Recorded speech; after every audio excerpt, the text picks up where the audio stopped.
Saravá jogo de dama, saravá todo dia, saravá todo mundo. Espero que todos estejam em segurança, guardando aí o isolamento necessário, cuidando, usando máscara, lavando a mão, enfim, todo aquele procedimento super necessário. E lembrando sempre que que nós aqui somos responsáveis uns pelos outros, né? Se teve uma coisa boa que essa pandemia nos trouxe, foi essa percepção de que quando a gente cuida do outro, a gente está cuidando da gente também. Enfim, isso cria um grande ciclo de interdependência que é muito positivo, principalmente nesse momento que a gente vê, né, essa esculhambação geral da sociedade. Queria aqui também pedir a vocês, a gente está empenhado aí em fazer uma campanha informal de doação de sangue. Todos os bancos de sangue estão muito a zero, muito esvaziados. Então, todo mundo que puder, em todos os estados do Brasil, em todas as capitais, todas as cidades, vá doar sangue. Os bancos de sangue estão tomando todos os cuidados, né, contra as contaminações, mas é necessário, não recuem. Quem puder ajudar, ajude, porque, principalmente nesse momento de crise de saúde pública, a doação de sangue é indispensável. E hoje a gente traz aqui um convidado muito ilustre, que a gente está muito orgulhosa de trazer.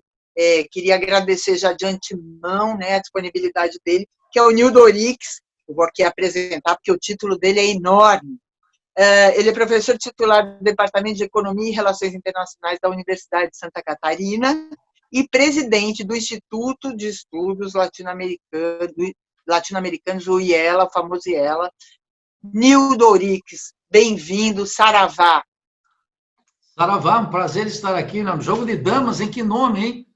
Bom esse nome, gostei, estou muito contente com o convite e à disposição de você e do teu público. Muito obrigado, Nildo. O principal, obviamente a gente estava de olho em você faz tempo, mas você manifestou um movimento que muito nos interessa, principalmente nesse momento que a gente está se sentindo muito acuado, né? Não dá para dizer que o povo brasileiro está disposto, disponível a lutar pelas liberdades. A gente está muito acuado.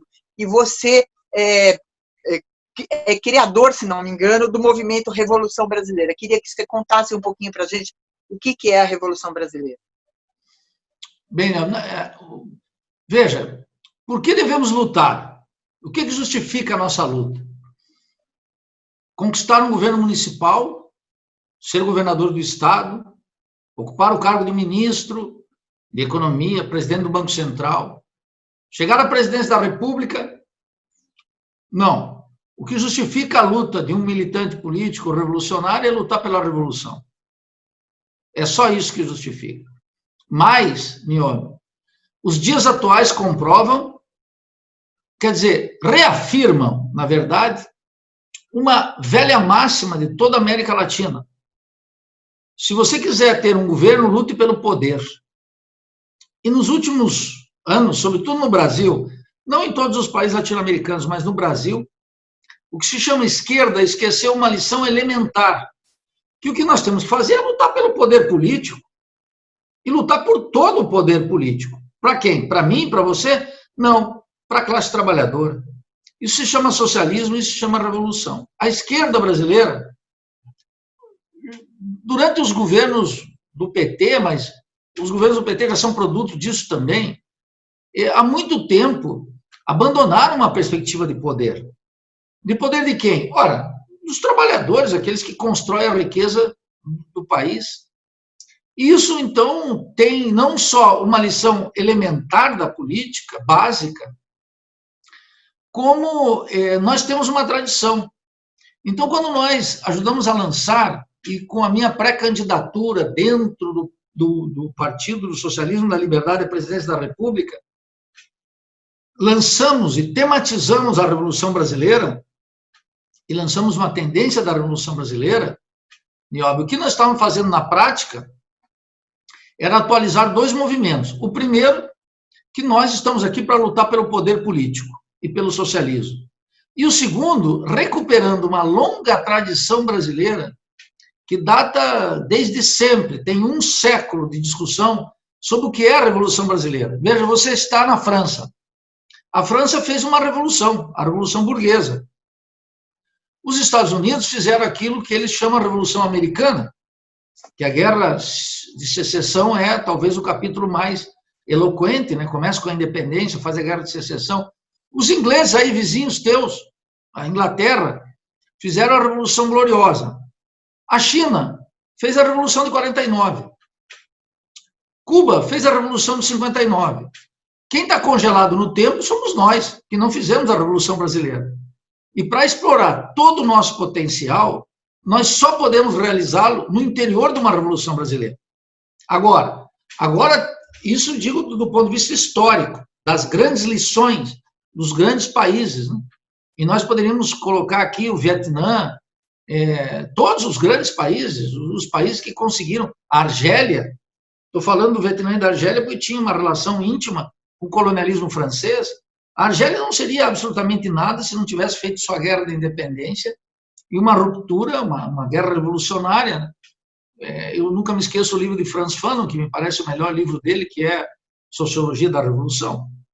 Ele está tematizando o quê? A Revolução Argelina. Então, veja, nós recuperamos essa tradição por isso, mas também, Niome, por uma coisa muito, muito fundamental. Nós já estamos vivendo no Brasil, e o governo protofascista de Jair Bolsonaro é isso, uma contra-revolução. Por quê? Porque nós sabemos que o sistema político brasileiro está totalmente corrompido, apodrecido, a república burguesa é uma república de poucos e corrupta, e Bolsonaro teve 2 moléculas de lucidez na última eleição gritar isso aos 4 cantos. Olha, isso aqui está podre. E milhões de brasileiros que não são fascistas, que não são proto-fascistas, votaram nele repudiando o sistema político. Agora, ele, nós sabemos, é parte íntima desse sistema. Ele é parte desse sistema. Ele é incapaz de realizar aquilo que ele prometeu nas eleições. Quais eram as 3 grandes questões? 1, restaurar a moralidade pública, cuja peça central tinha sido Sérgio Moro, ele já não é capaz de fazer, ele está defendendo ele das acusações de milícia, do dinheiro na conta da primeira-dama, do filho Flávio Bolsonaro, etc. 2, ele não pode entregar emprego e renda, que já estava sendo destruído barbaramente com Dilma Rousseff, que colocou o país numa recessão depois de fazer um estelionato eleitoral na última eleição presidencial, e ele tampouco pode dar um novo sistema político, ele não pode restaurar a República. Digamos assim, ele não pode restaurar as virtudes republicanas, de tal maneira que ele vai ser um fracasso. E é por isso mesmo, Niome, que ele dobra a aposta. Toda hora ele está atacando a podridão da República. E é uma podridão visível, o cidadão comum, nesse sentido, se identifica com ele. Mas ele está querendo montar um Estado policial, é o que eu chamo de uma contra-revolução em marcha.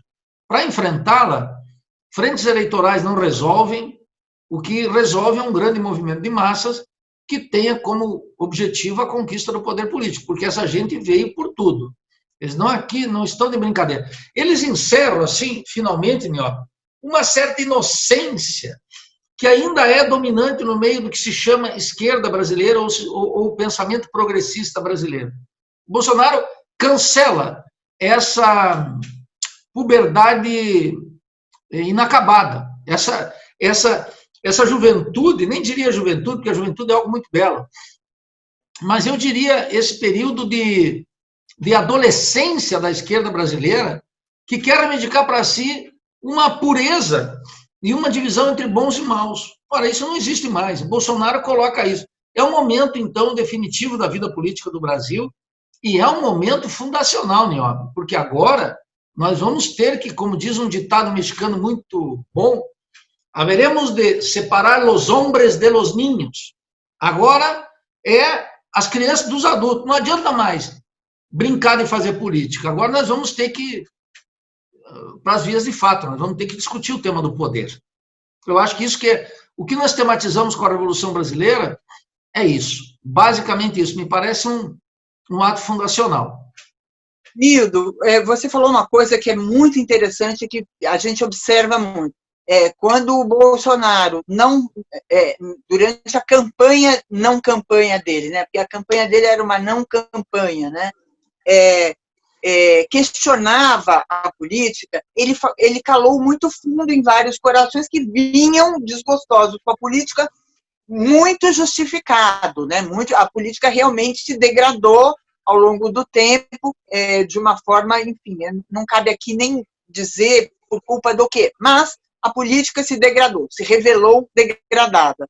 E ele, obviamente, ofereceu ali, né, um paraíso imaginário para pessoas, nem todos fascistas como ele.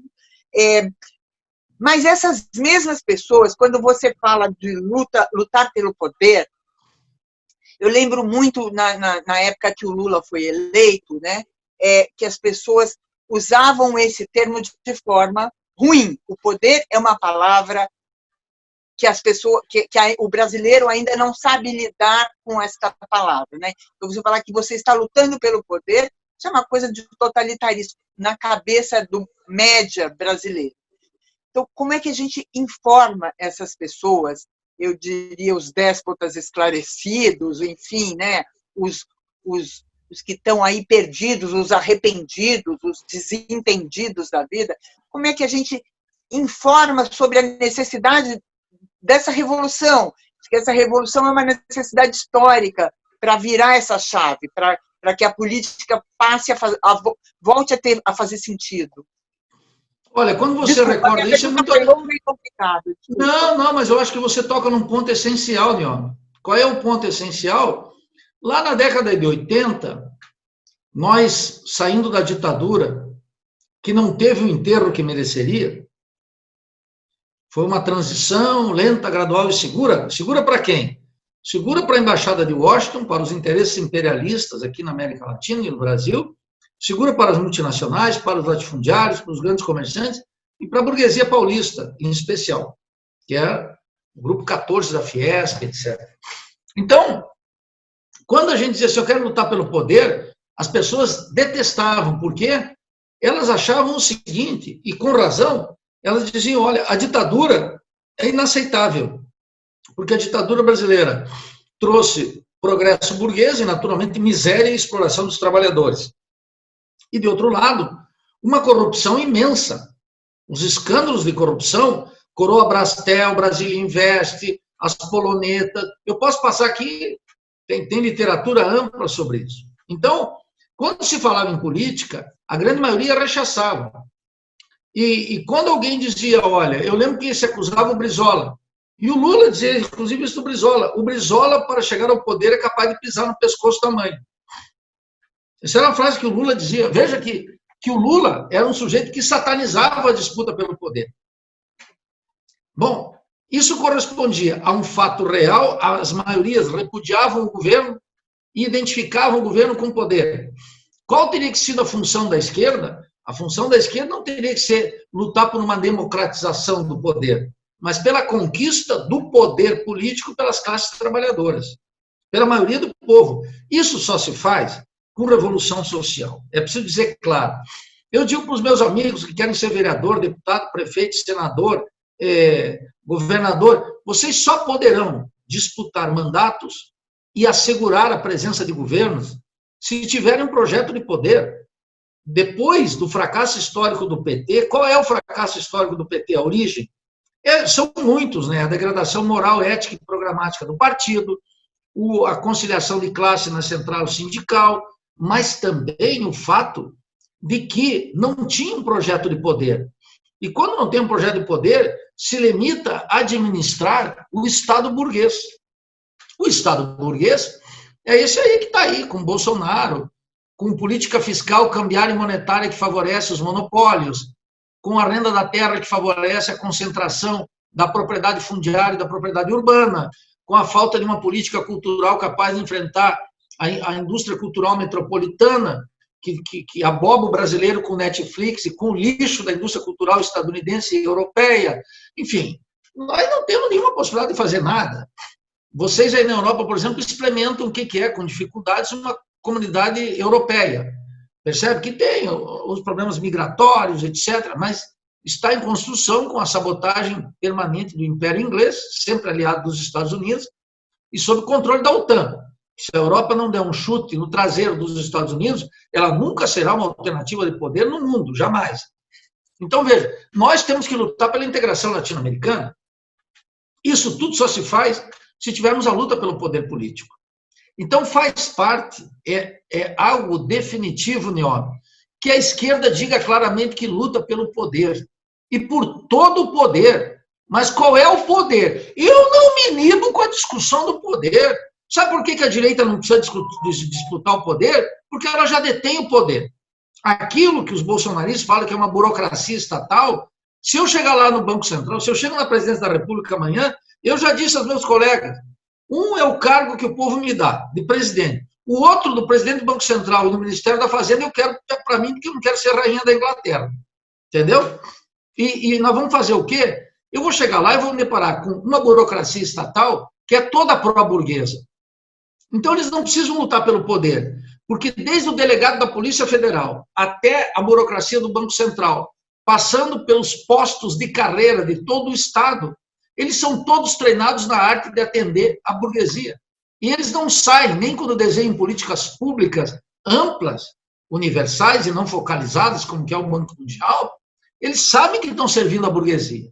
Eles sabem, inclusive quando eles vão deixar aqui uma praça pública e o governador luta para manter o caráter de uma praça pública, ele está valorizando a renda da terra de todos os proprietários em volta, de todos os proprietários de edifício, percebe? Tudo favorece a condição capitalista. Mas eu digo claramente, esse Estado não é o nosso, esse governo não é o nosso.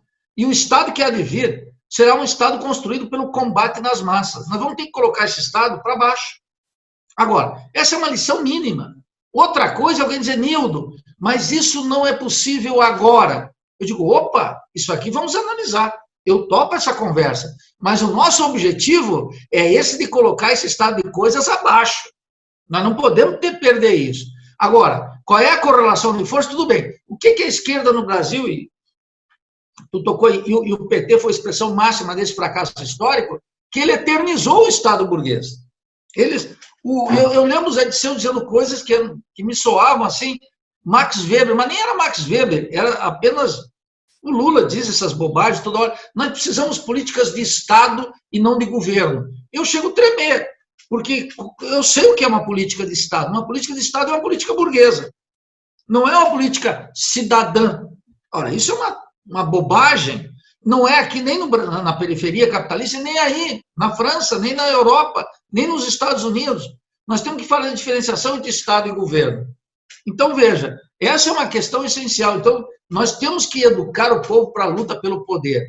E como nós não fizemos isso, e sobretudo como a esquerda, o liberalismo de esquerda não fez isso, chegou alguém despreparado do ponto de vista intelectual, parlamentar corrupto, com família sendo acusado de tudo, com passado terrível de defesa de tortura, morte, assassinato, etc., e disse, eu quero poder. Para quê? Para destruir essa república podre. E levou a maioria. Eu sei que teve a facada, não teve debates, etc., mas eu estimo que o resultado não seria tão diferente, porque a massa está com asco dessa república.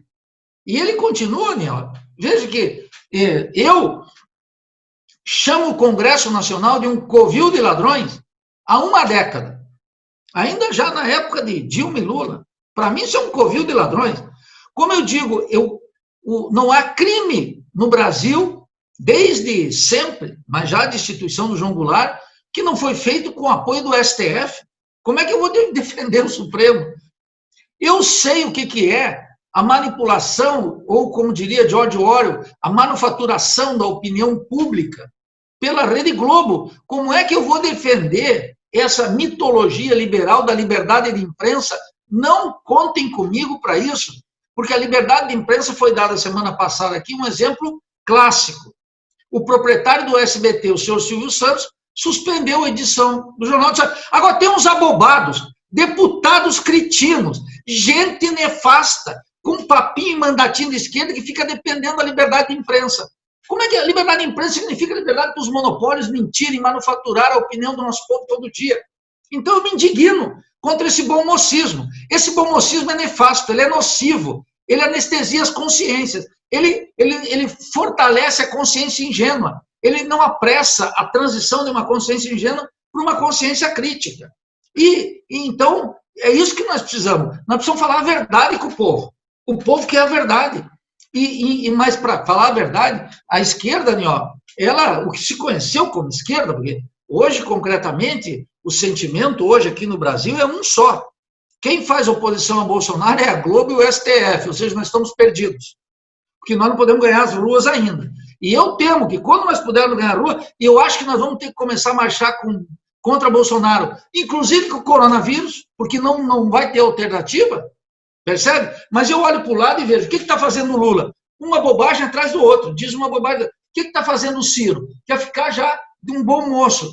O que está fazendo? Eu fico olhando as grandes lideranças aí, eleitorais, porque eles não são líderes políticos, hein, Isso não é líder político, isso é líder eleitoral. Nós temos, líder político é aquele que conduz o povo para as grandes batalhas. Líder político foi Hugo Chávez, para dar um exemplo mundial. Líder político era Fidel Castro. Agora, isso aí são líderes eleitorais que estão se posicionando para querer administrar uma república podre de uma forma racional. Tanto Lula quanto Ciro. E eu acho que eles se rendem às coisas mais abobadas possíveis, né? Discutir com cantores, com gente popular na mídia, isso não tem a menor importância. Por isso que eu aprecio essa conversa aqui com vocês, porque jogo de damas não tem o alcance da CNN nem da Globo, mas aquele alcance que tem lá, o sujeito que vai lá numa bancada da CNN aqui, com todo aquele pluralismo da CNN que eu vejo aqui, uma coisa colonizada de quinta categoria, eu vejo aquilo ali, se eu for convidado lá, eu caio dentro do pacote deles, eu sou esterilizado, eu reforço o falso pluralismo. E é por isso que eles não me convidam lá. Eles não me convidam porque eles sabem que eu vou falar de revolução. E eles não querem revolução, eles querem o bom moço lá. Eles querem aquele rapaz simpático que vai concorrer às próximas eleições e não vai ganhar nada. Nildo, você falou uma coisa que eu acabei de ouvir, enfim, a respeito das investigações das fake news, né, e da operação da Polícia Federal, que acabou pegando os blogueiros, e, enfim. E imediatamente, eu até escrevi sobre isso no Facebook, imediatamente o ministro da Justiça assim, levantou indignado. Como é que faz uma coisa dessa? Tudo em nome da liberdade de expressão. Aí eu vi aquela menina, Sarah Winter, também dizendo que vai matar, escalpelar, atirar, sair no tapa com o ministro da Justiça. Isso é tudo em nome da liberdade de expressão. Que raio de liberdade de expressão? Você falou da liberdade de imprensa, eu ouvi isso agora. E no fechamento, assim, umas coisas horríveis, as pessoas ameaçando matar. Não, porque eu vou sair daqui, eu vou na casa do ministro, eu vou perseguir, sim, o senhor. Isso em vídeo gravado publicamente para todo mundo ver e ouvir. E aí foram ouvir o presidente da Câmara e o presidente do Senado. E a resposta foi essa: assim, nós precisamos manter o diálogo. Está tudo muito confuso, calma, vamos manter o diálogo. Que tipo de diálogo é esse? Pelo amor de Deus, Nildo. Acho que tem várias coisas aí que você recolhe num exemplo como esse. Primeiro, a sociedade brasileira está preparada para o conflito.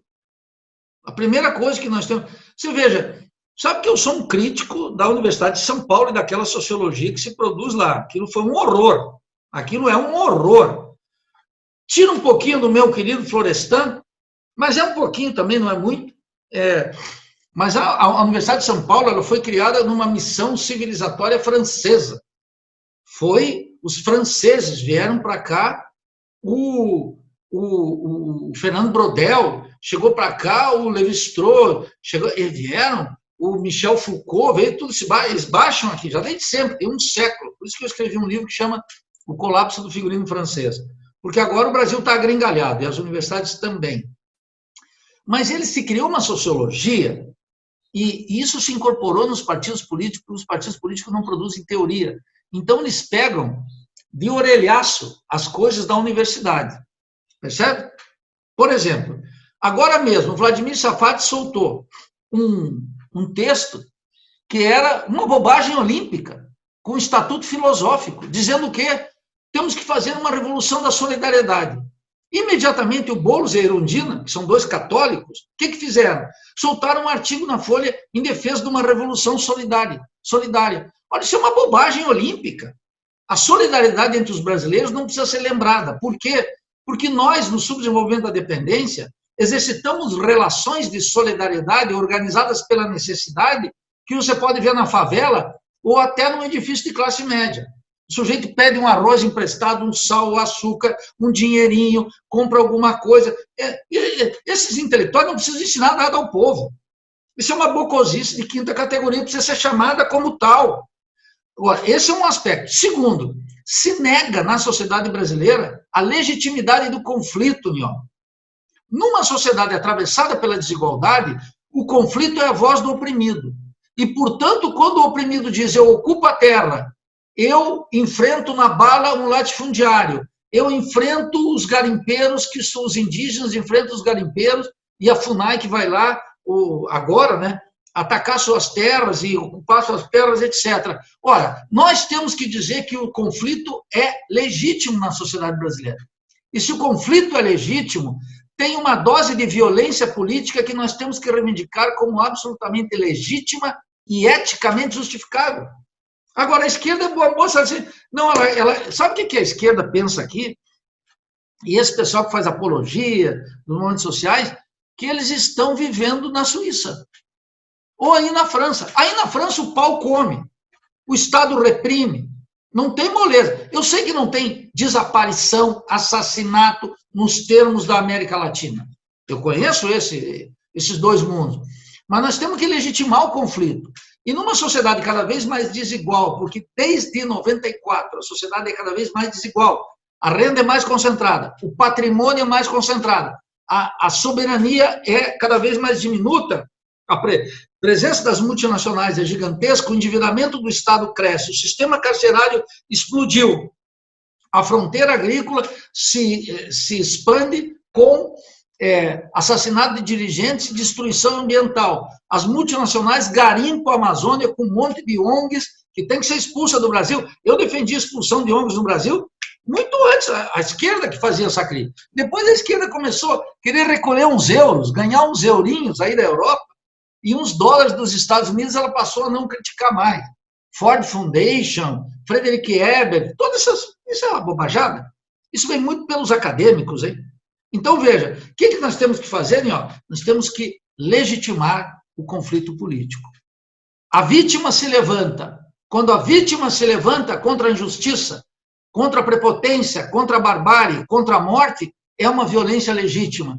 E nós não podemos ficar aqui defendendo uma política de não violência, como se fôssemos todos filhos de Gandhi. Não dá. O diálogo, né? O diálogo, como disse o Alcolumbre. No diálogo mesmo, olha, eu quero te dizer, eu sou contra o diálogo. Eu vou te explicar. Porque veja o seguinte, a defesa do diálogo, eu vou te dar dois exemplos aqui, o jogo de damas e para o teu público. Quando eu fui fundador do PT e eu saí do PT no primeiro mandato do presidente Lula, quando o ministro da Economia era um corrupto chamado Palocci. Já comprovadamente. Agora, até a alta cúpula do petismo admite que é. Porque o petismo parece uma freira. Não sabe o que estava acontecendo no convento. Pare com isso. Os crimes da igreja a gente conhece até hoje. Está aí até o Bergoglio lutando contra os crimes dentro da igreja. Tentando uma renovação dentro da igreja, barra pesada, difícil, não é brincadeira. E ele não vai conseguir, ele vai mexer alguma coisinha. Quando eu saí do partido e comecei a fazer crítica, bom, 10 anos e me colocaram na geladeira. Quando eu voltei, quando a Dilma foi destituída, os centrais sindicais, eu nunca me afastei dos movimentos populares. Sem nenhuma fé, porque eu não acho que o movimento popular faz revolução. Quem faz revolução é o povo e um partido político, uma vanguarda revolucionária, que nós não temos, mas estamos construindo. Veja, então o que eu observei? Eu observei, Nion, uma coisa muito interessante que me intrigou. As pessoas diziam assim para mim, Nildo, depois da exposição, eu dizendo por que o Plano Real estava errado, por que Cardoso estava errado, por que Lula, Dilma, íamos levar tudo para o buraco. Eu explicava tudo isso, está livro, publicado, artigo, texto, conferência. levantava alguém lá, impreterivelmente, do PT, da CUT, do PCdoB. Nildo, eu gostei muito das suas provocações. Aquilo eu dizia, provocações? Que cacete de provocação? Eu não fiz provocação nenhuma, eu fiz crítica. Mas veja, o ambiente já não admitia mais a crítica. A crítica tinha sido banida. Tinha sido banida em nome de quê, Nioro? Em nome do diálogo. Nós estamos aqui para dialogar. Nildo, você não dialoga com a base. Você sabe o que é isso? É um mundo de incertezas.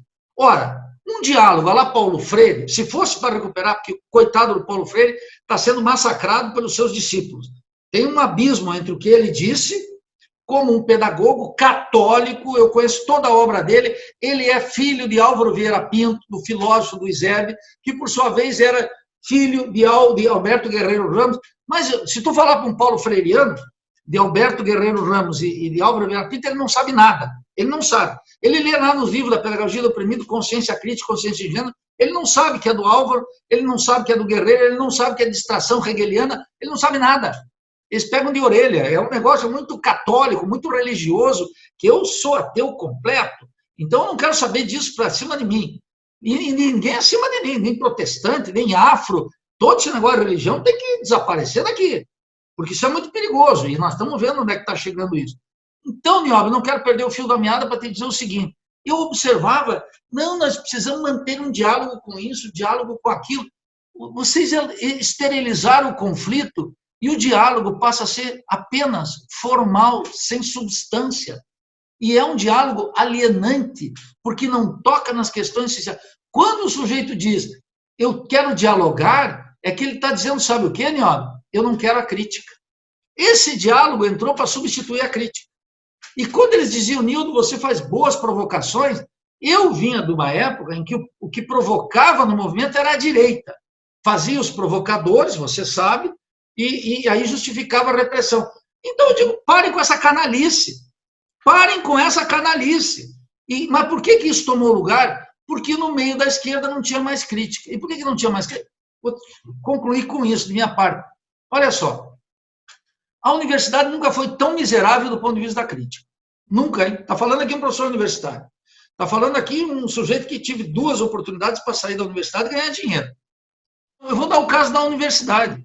O clima da universidade. Uma instituição sem crítica. Uma instituição desamparada. Desamparada por quê? Pela ação dos professores. O que aconteceu? Até 2002, nós fazíamos uma crítica acirrada e defendíamos a universidade dos planos de privatização do Paulo Renato de Souza e Fernando Henrique Cardoso.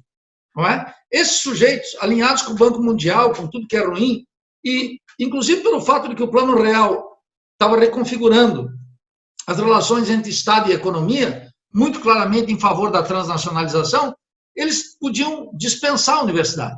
E, de fato, um país que exporta produtos agrícolas e minerais não precisa das universidades públicas. Então, na universidade, rolava um clima de crítica permanente à própria universidade.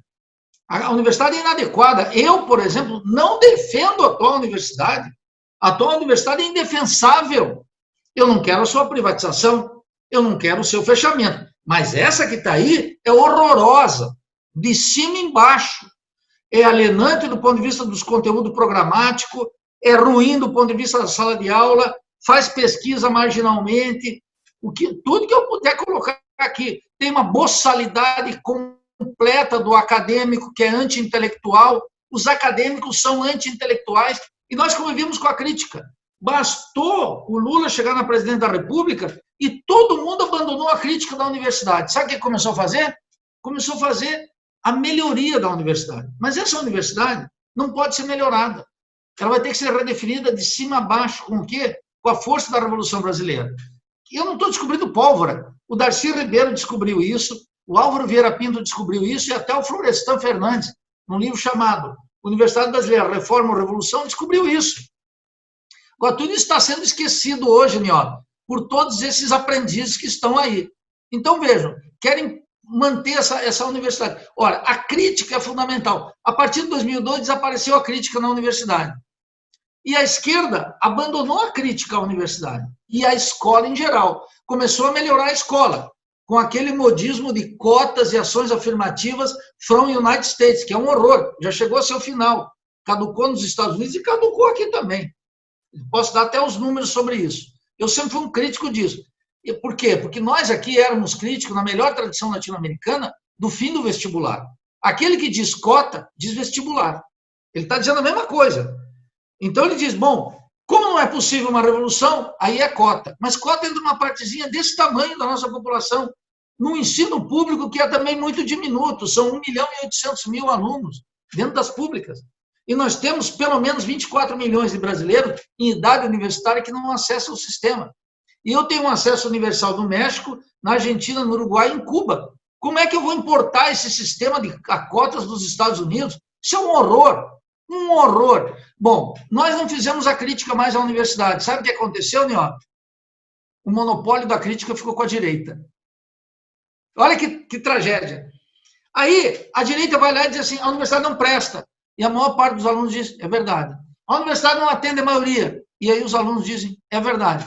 Os planos de ensino são eurocêntricos, ruins, e não dão formação científica. E os alunos dizem, sabe o quê?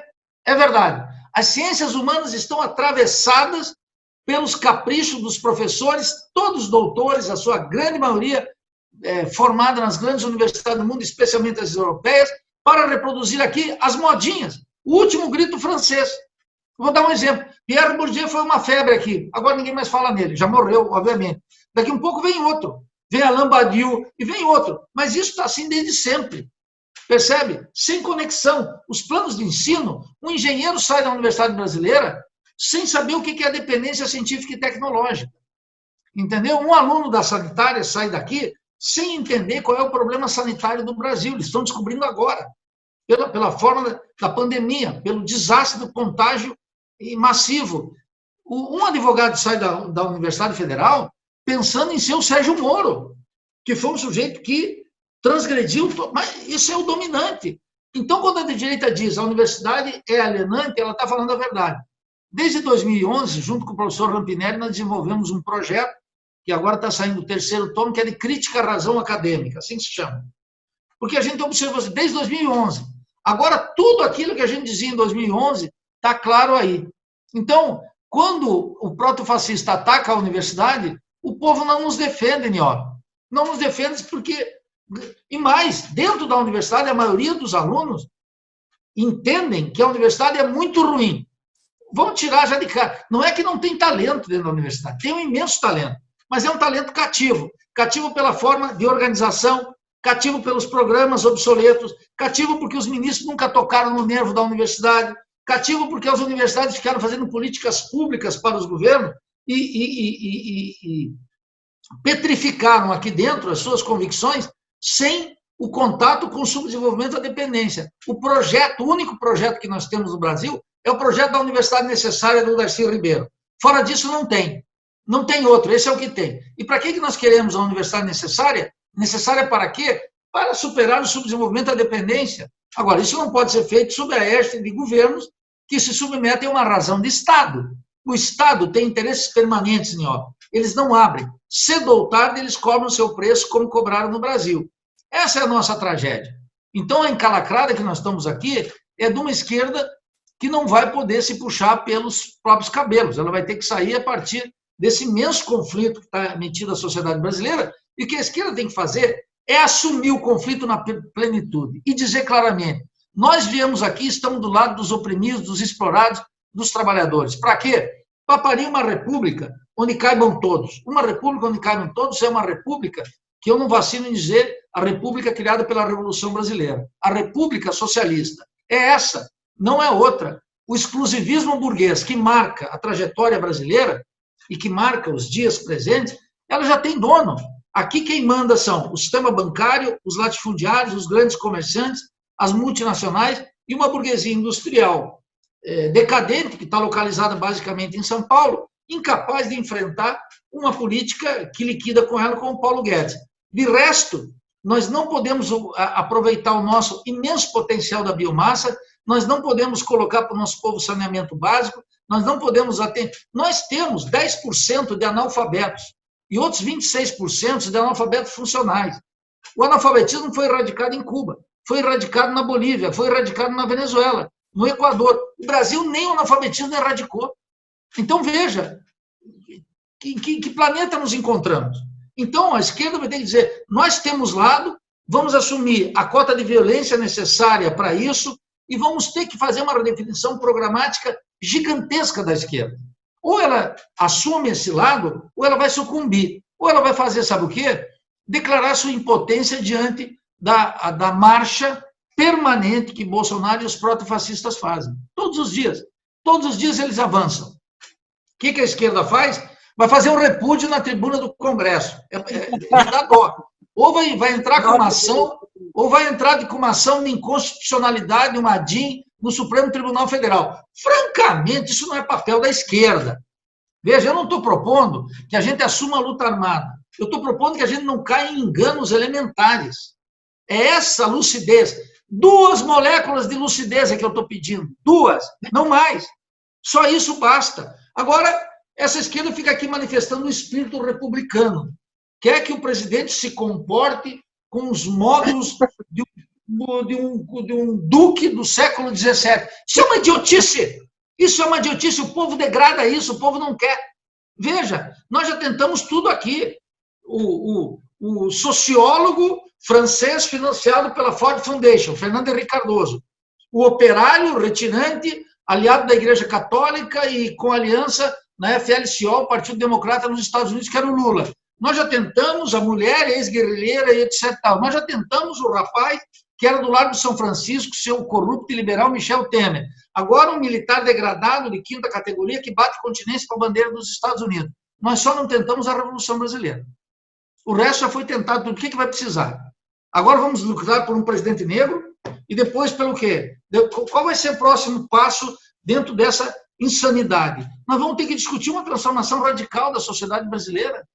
É isso que, aliás, nós nem vamos ter que discutir, ó, vou me corrigir aqui, nós vamos ter que assumir algo que já está em curso, porque Bolsonaro está dobrando a aposta, percebe? Então, se você não tem o teu passaporte atualizado, e mesmo tendo o teu passaporte atualizado, se arme até os dentes para defender esse país aqui e fazer uma grande rebelião, uma revolta popular no bojo de uma grande revolução, que ou nós assumimos isso, ou toda a energia que nós temos contra essa república apodrecida, da presidência da república até os tribunais de contas dos estados, escuta, olha aí o que nós estamos vendo. No meio da pandemia, prefeitos e governadores metidos em escândalo de corrupção, roubando a partir de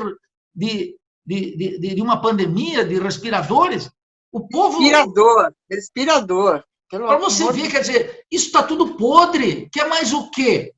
Qual é a próxima demonstração que nós precisamos? Para ver esse irracionalismo que está aí. Como enfrentá-lo? Isso não se enfrenta no diálogo, isso não se enfrenta num seminário lá na USP, isso num seminário entre a Sorbonne e a USP, isso não se enfrenta com isso. Não dá.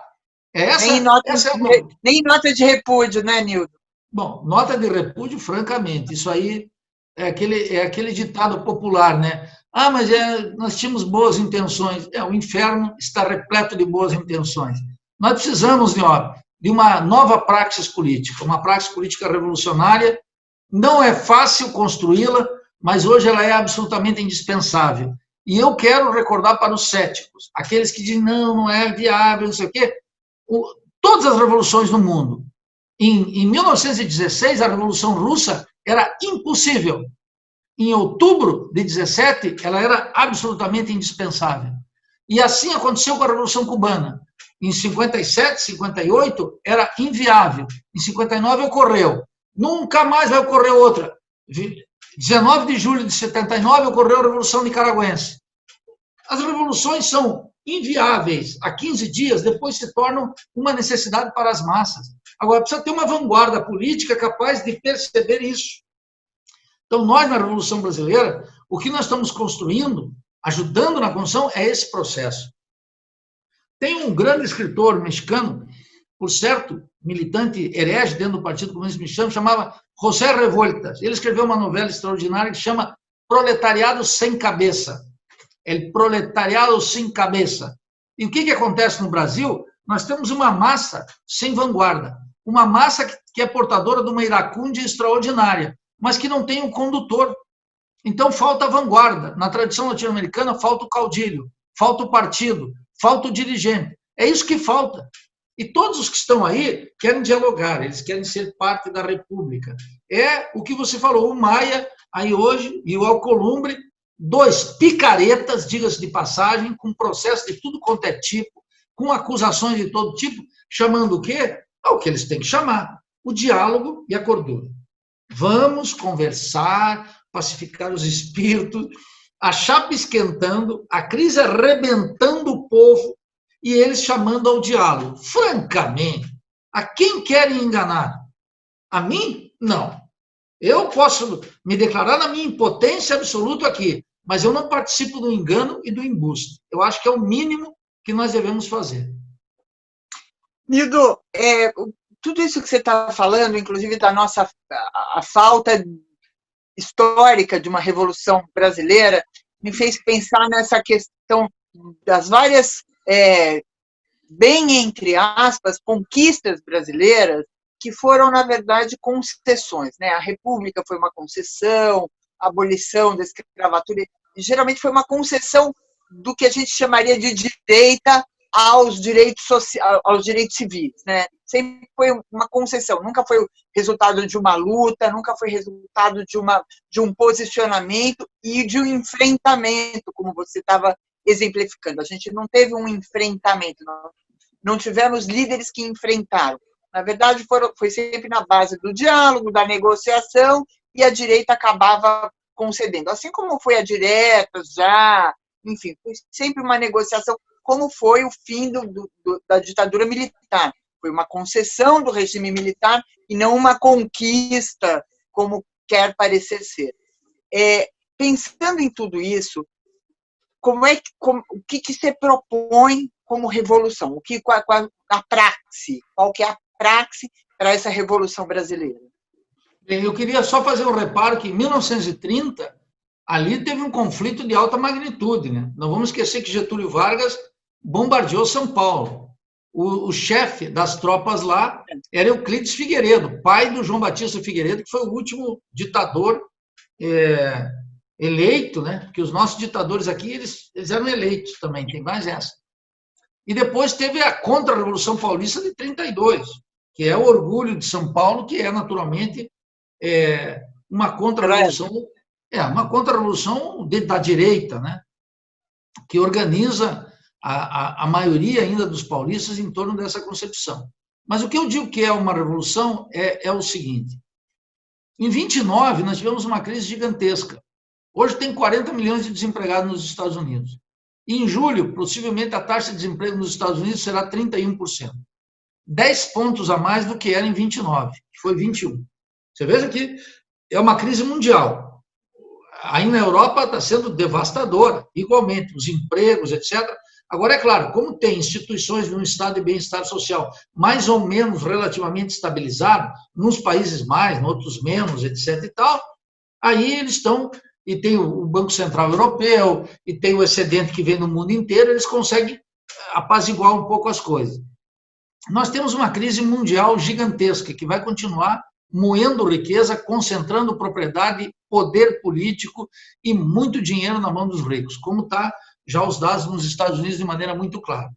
Na periferia, vai ocorrer o oposto. As condições aqui, nesse período, vão ser gigantescas, adversas, no emprego, nas questões de saúde pública, na pandemia, no saneamento básico, na cultura, em tudo que você imaginar, no raquitismo científico, tecnológico, etc.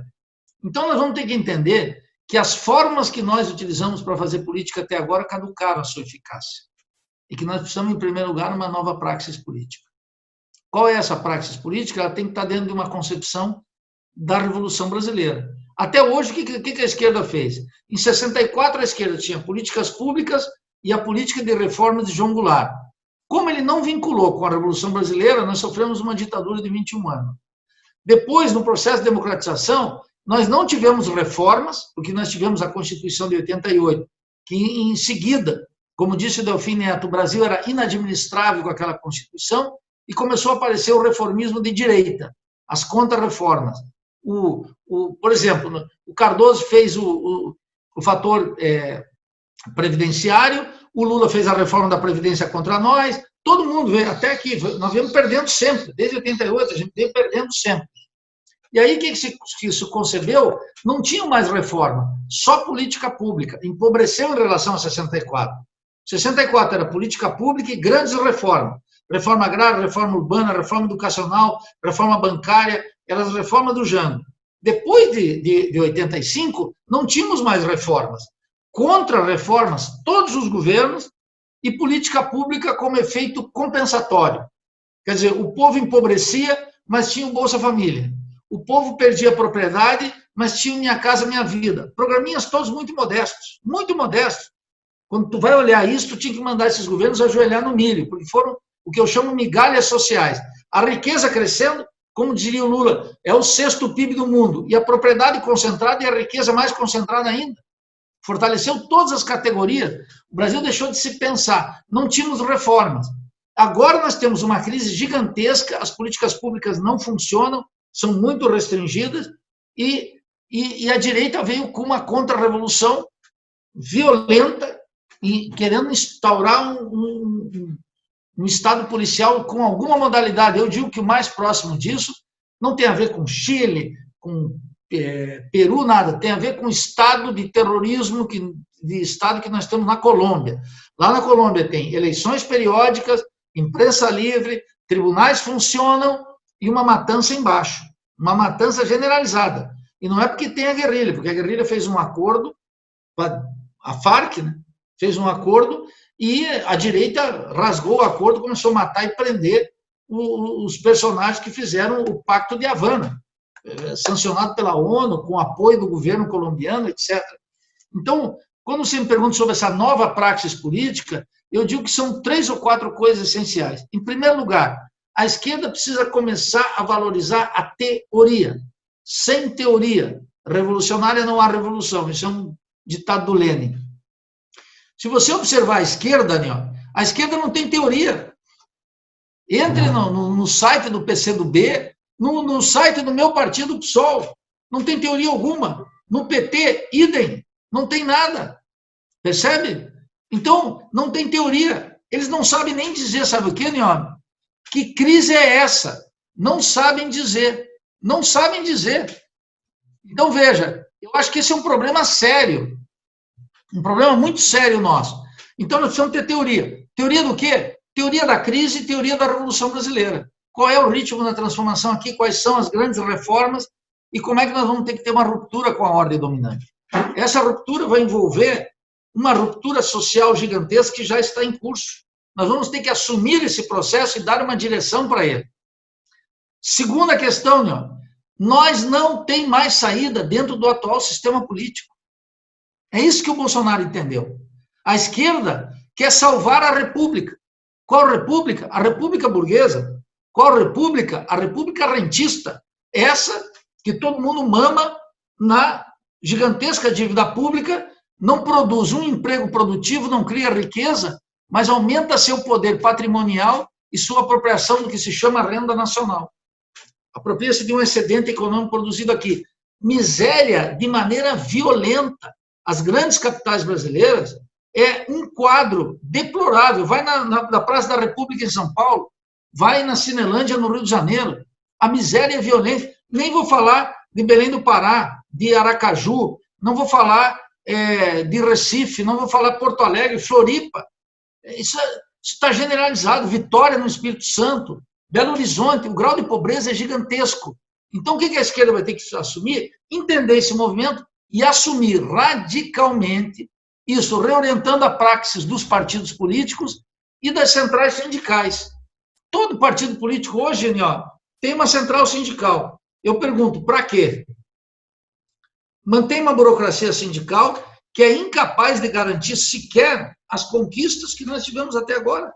O mundo está se desfazendo. Então, essa ideia de manter aqui, fazer aquela política de resistência, essa já caducou. Resistência não serve mais, tem uma política de ofensiva. Essa política de ofensiva vai ter que colocar o povo na rua. O povo na rua para, em primeiro lugar, derrubar Bolsonaro. Porque no parlamento a gente não consegue. É um cretinismo parlamentar de quinta categoria ficar se degladiando lá, um conjunto de partidos, tem mais de 30 pedidos de impeachment no Congresso, sabe? Mais de 30, sei lá, deve ter 28 já. Cada um coloca um para ser o protagonista. Ninguém coloca o bloco na rua. Nós vamos ter que chamar as multidões. Nós vamos ter que ocupar Brasília. Nós vamos ter que ter uma ofensiva nas grandes capitais. É isso que vai mudar.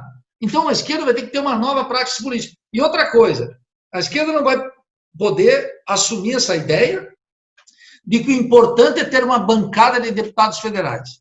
Eu vou dar um exemplo do PSOL. O pessoal saiu de 6 para 10 deputados. A direção do partido julgou que tinha sido uma vitória. O que fazem 10 deputados lá? Nada. Muito pouco. O parlamento não é o centro da política. O parlamento é o centro da política burguesa. É preciso ter clareza disso. Não é porque você... Temos que acabar com esse bordão, que se você não faz maioria no Congresso, não governa. O que o petismo e o FHC fizeram? Fizeram isso, tinham maioria no Congresso, e caíram por isso mesmo. Esses bordões não se sustentam. Eu lembro que nós conseguimos um número de assinaturas para fazer uma auditoria da dívida, apoiado pela maioria dos deputados e senadores. A Dilma foi lá e vetou. Era a oportunidade de nós ter colocado a faca aqui no pescoço do rentismo. A Dilma bloqueou. Você veja que esse tipo de argumento já não resiste mais, né? Nós temos que ter uma análise, hoje, da natureza específica dessa crise, da magnitude do conflito e renovar a praxis política da esquerda. O combate de rua agora será muito mais importante do que as eleições. Muito mais do que já foram. Não é que a gente não vai disputar a eleição, mas isso não é o centro da política, não pode ser. Agora, se tu observar a vida dos partidos, os partidos só estão se preparando para a disputa eleitoral. Pode observar. Isso é a tragédia. De cada 10, nós vamos perder todas, nós vamos perder 10. O proto-fascista vai vencer todas. Não tem como ser de outro jeito. Nildo, a história da direta já transmitiu uma ideia de que democracia seria eleger, votar, né? Poder votar, se restringir a poder votar. Então, as pessoas acham que estão numa democracia porque elas elegeram o Bolsonaro, o Lula, ou o FHC, ou seja, é tudo isso que você está dizendo, em contradição com o que seria a democracia, né? Com o Estado democrático de verdade, né? Faz tempo que a gente só vota. Como você disse, na Colômbia as pessoas votam, tá tudo em cima de um manto de cadáveres, né? Em cima de um manto de cadáveres. A gente está encaminhando aqui para o final e eu queria, enfim, fazer uma pergunta, não é bem uma pergunta, mas pedir para você uma consideração final sobre, objetivamente, agora, a gente vivendo esse horror, né?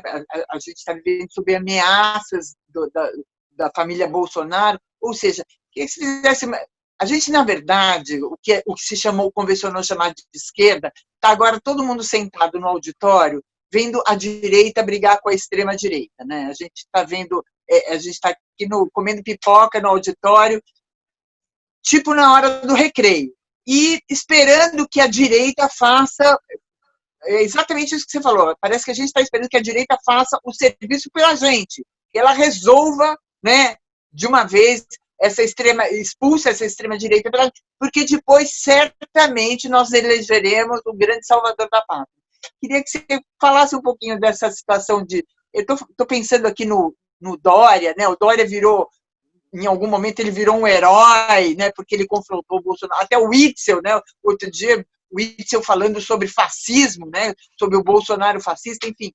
A gente está vivendo uma distopia muito... E a esquerda está assistindo isso. Queria que você falasse um pouquinho sobre isso, para a gente... Veja, Nel, como é importante a teoria.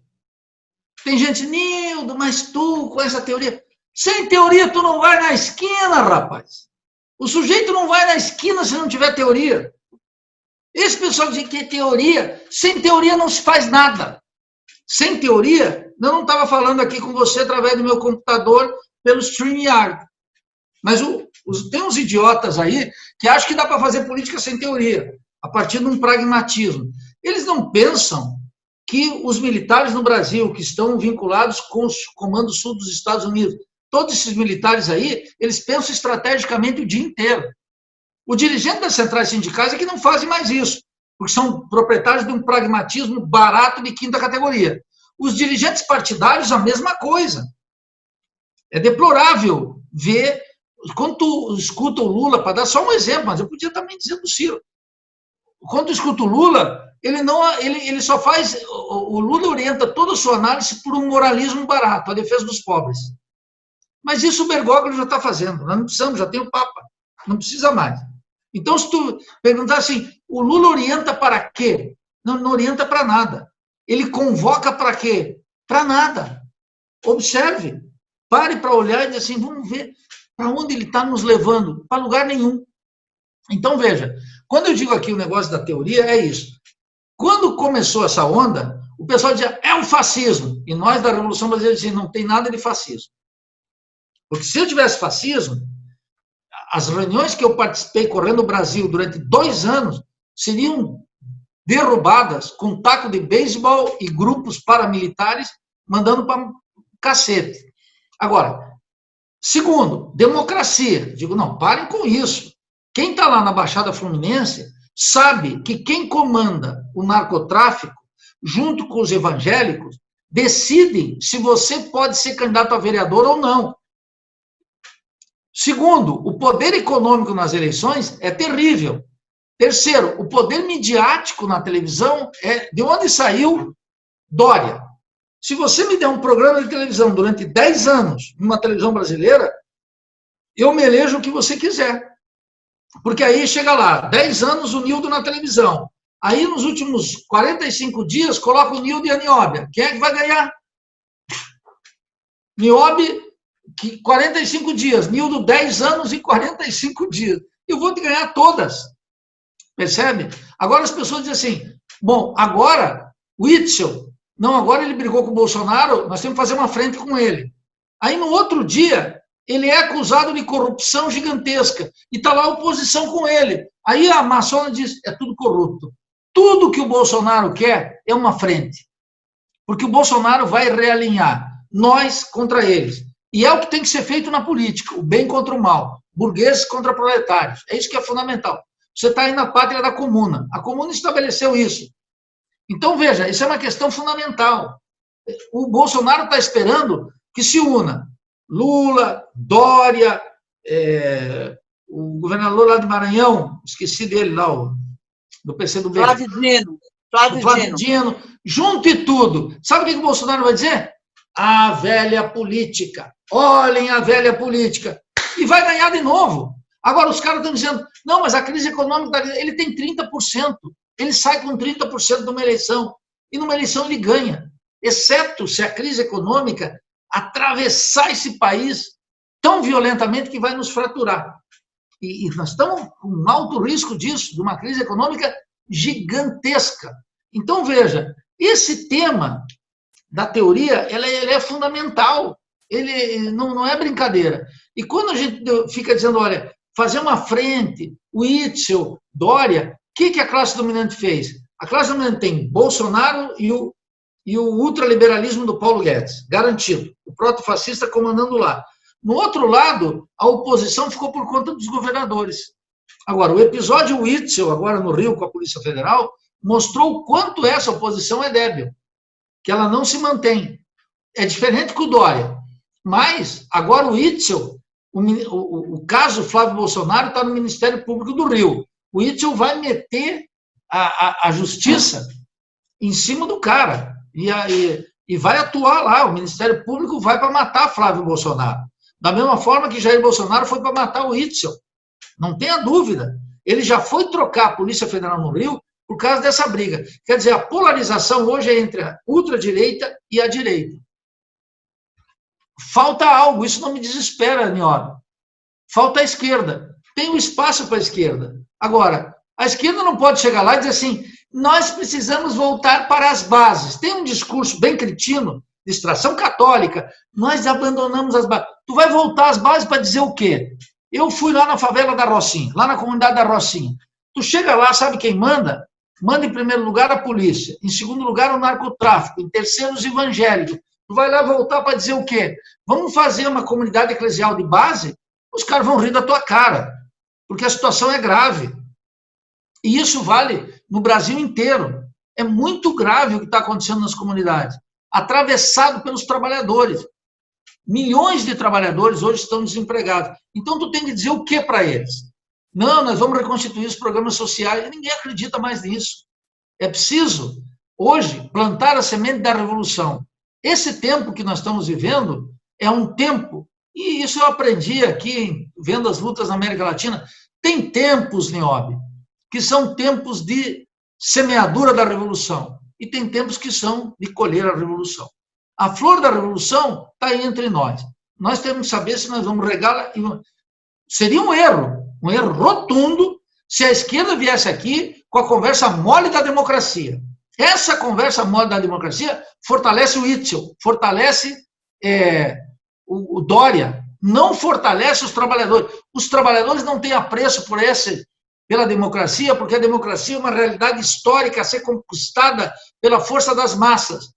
E não se confundem com a República Burguesa. Esse é o grande desafio atual. Saber que a esquerda tem que professar e praticar um novo radicalismo político. Um radicalismo político sem tréguas com a classe dominante, sem ilusão com os parlamentos, sem ilusão com a justiça burguesa, sem ilusão com a indústria cultural metropolitana e a baboseira que está aqui nas redes digitais. Com uma nova praxis política que saiba, Niobe, suportar 10 minutos de solidão. Não é 100 anos de solidão, como o meu querido Gabo. Não, 10 minutos de solidão. Uma esquerda que perde o mandato quase se suicida. Olha, isso não é digno da esquerda. A esquerda vai ter que pensar fora do calendário eleitoral. O calendário eleitoral não organiza a Revolução Brasileira. É a Revolução Brasileira que organiza o calendário eleitoral, é o contrário. Eu acho que esse é um desafio. E eu fico muito satisfeito nesse sentido, porque raras são as gerações, Niobe, que se defrontam com tamanho desafio. Não aquela madora, aquela coisa horrorosa de eleger um vereadorzinho aqui e depois ainda ficar convencendo o deputado que ele tem que votar aqui e acolá, porque ele se independentiza do que se vota nele. Agora, são raras as gerações que se encontram com o desafio da Revolução Brasileira. A Revolução Brasileira não aparece todos os dias.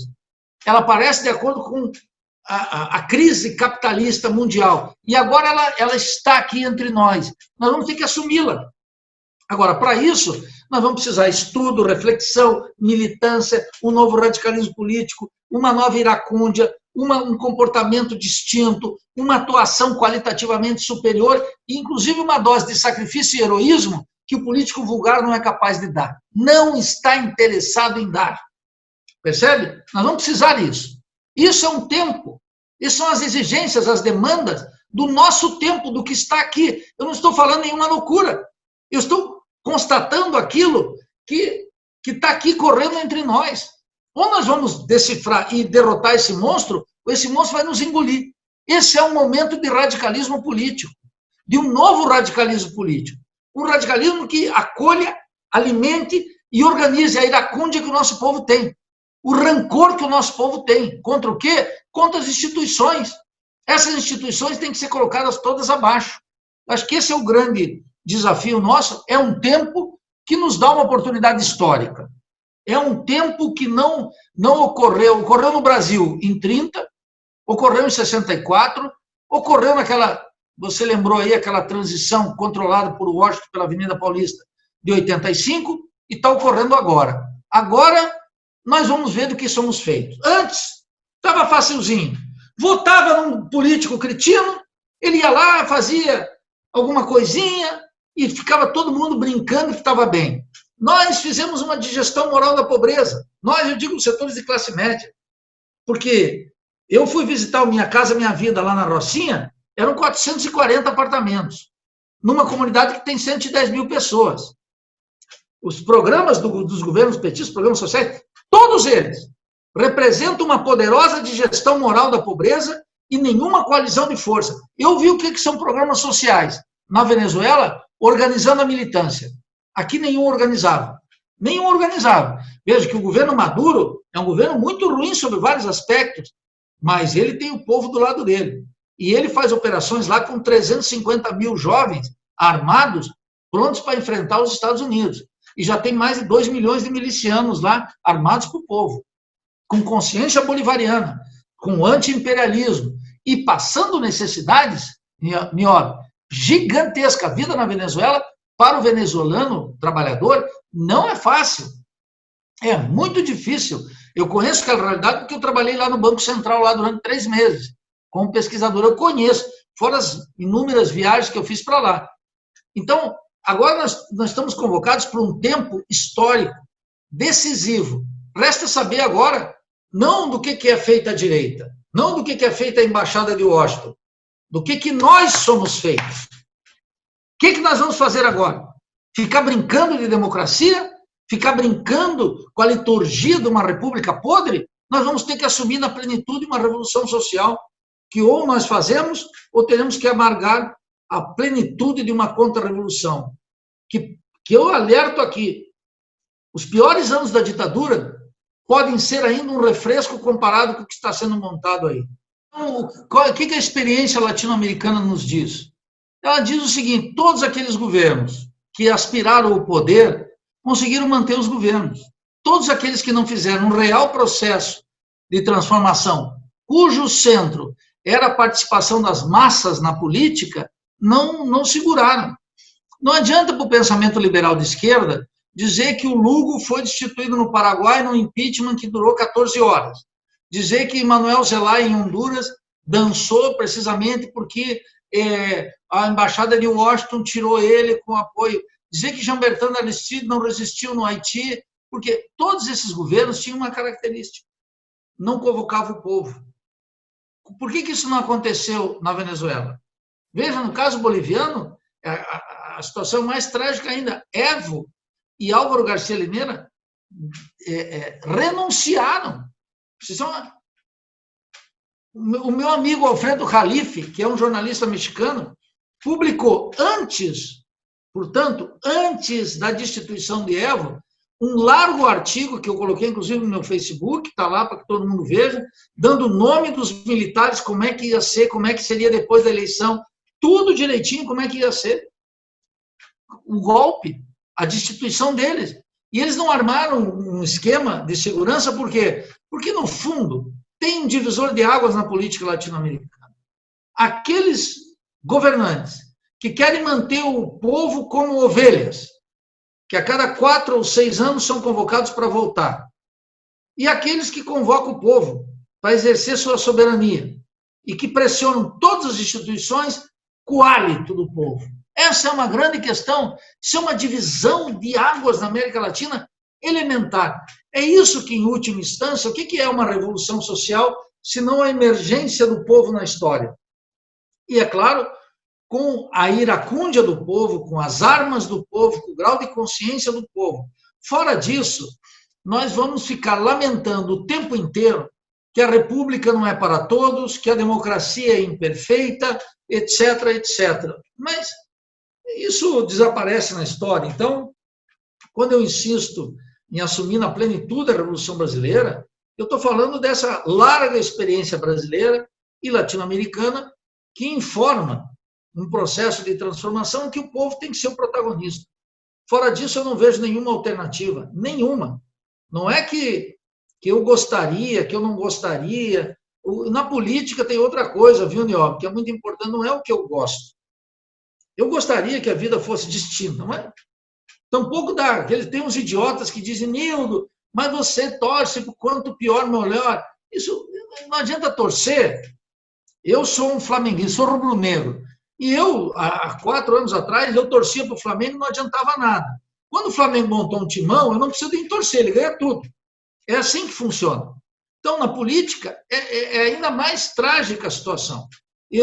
Um político, alguém que quer realmente mudar o Brasil e que aposta o seu pescoço nisso, não é que aposta o pescoço dos demais, aposta o seu próprio pescoço, tem que ter clareza de algo fundamental. A despeito de eu gostar disso, gostar daquilo, eu gostaria que nós tivéssemos na época da FHC, com a elegância suposta do afrancesado, Ou eu gostaria que nós estivéssemos na época do Lula, em que vivíamos melhor. Ou eu gostaria, outros, né, que estivéssemos na época da ditadura, porque tem gente que diz isso também.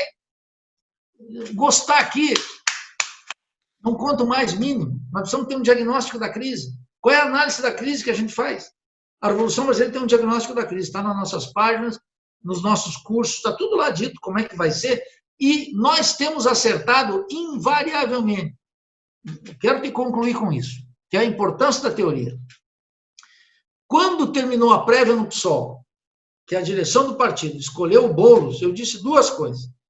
A candidatura do Boulos será um fiasco eleitoral e um fracasso político. E foi ambos. Para desgraça nossa, do partido e de todo mundo. Depois, eu disse claramente, essa eleição está demandando uma candidatura antissistêmica, antissistema. Não colocamos, apareceu um rufião, um pilantra, um protofascista, que se apresentou como se fosse alternativa e levou a eleição. Desde lá nós estamos dizendo, olha, está caminhando para esse sentido. A esquerda tem que se comportar assim. E nós temos acertado uma atrás da outra. Eu não estou dizendo que nós temos a razão. Eu estou dizendo que até agora, naquilo que é essencial, nós acertamos. Porque a Revolução Brasileira tem um diagnóstico da crise. Sabe o que está acontecendo no terreno da economia, da política, da cultura, do conflito social. Os partidos, lamentavelmente, não fazem isso. Os partidos não educam o nosso povo. Os partidos dão um curso para o sujeito ser vereador, ser deputado.